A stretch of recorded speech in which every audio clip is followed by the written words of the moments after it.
여러분 안녕하십니까, 박영선입니다. 한반도 인권과 통일을 위한 변호사 모임 일명 한변입니다. 이 한변에서 이재명 더불어민주당 대표의 공직선거법 위반 혐의 사건 재판이 불필요하게 지연되고 있다며 담당 재판부 법관들을 검찰에 고발했습니다. 한변은 지난 25일 대검찰청에 이재명 대표의 선거법 위반 혐의 사건 담당 재판부 전원을 직무유기 혐의로 고발하며 헌법과 법치주의를 훼손하고 있는 서울중앙지방법원 담당 재판부 법관들에 대해 일반 국민들과는 다른 특정 정치인 피고인에게만 특혜로 비추어질 수 있는 직무유기 행위를 자행하고 있다라고 말하면서 이에 대해 법적 책임을 묻고자 수사기관에 고발장을 제출한다라고 했습니다.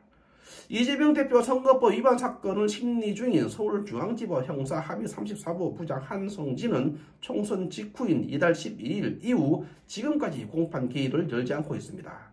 이날로부터 2주 뒤인 24일에 지정된 기일도 모종의 이유로 변경되었고 26일 출석하였습니다. 오늘 출석했습니다. 이재명. 한변은 한성진 부장판사 이전 재판장을 맡았던 강규태 전 부장판사도 고발 대상에 포함시켰습니다. 의도적 선고지연, 지적에 못 이겨 사표를 내고 법원을 떠난 강규태 전 판사는 재판을 16개월 끌다가 선고도 하지 않고 사표를 냈다는 비판을 받아왔습니다. 한변은 법원은 이유를 알 수 없으나 피고인 이재명에 대한 공직선거법 위반죄 사안에서는 한없이 넓은 아량으로만 대하고 있다면서 법관들 스스로 공직선거법 제270조가 명시하고 있는 강행규정이라는 법 규정을 무시하면서 그들 스스로의 직무를 유기하고 있다라고 주장했습니다.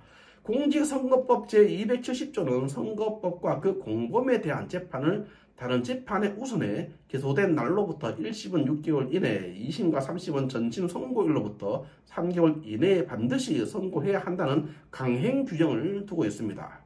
또 피고인이 소환을 받고도 정당한 사유 없이 출석하지 않으면 2회 공판 기일로부터 피고인 없이 공판 절차를 진행할 수 있다는 특별 규정까지 명시해 두고 있습니다.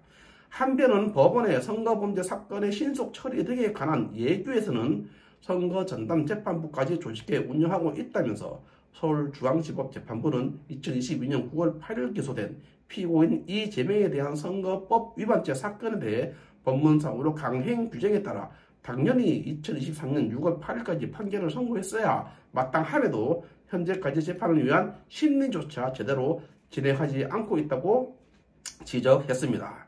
만일 일반 국민이 선거법 위반죄로 기소가 되었다면 판결 선고까지 6개월을 넘길 수 있을까 싶습니다. 일반 국민의 경우 법률에서 정한 강행 규정에 의해 부여된 특정 업무 처리 시한을 절대 넘기지 못했을 것입니다. 하지만 이재명은 넘겼습니다.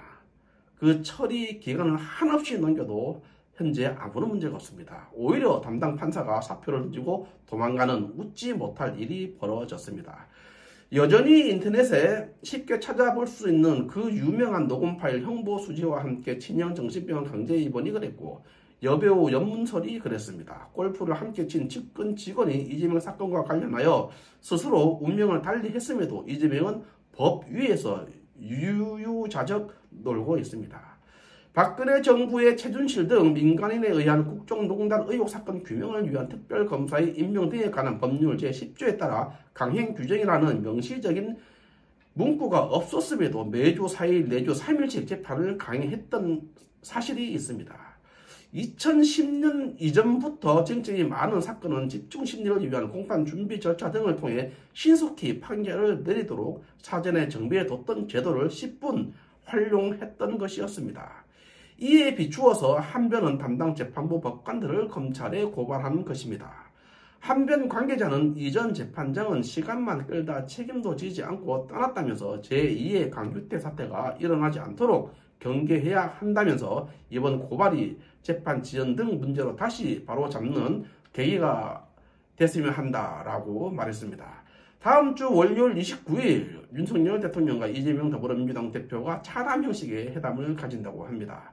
대한민국 근간을 흔든 사건 피해자인 이재명과 회담하는 대통령을 보는 날이기도 합니다.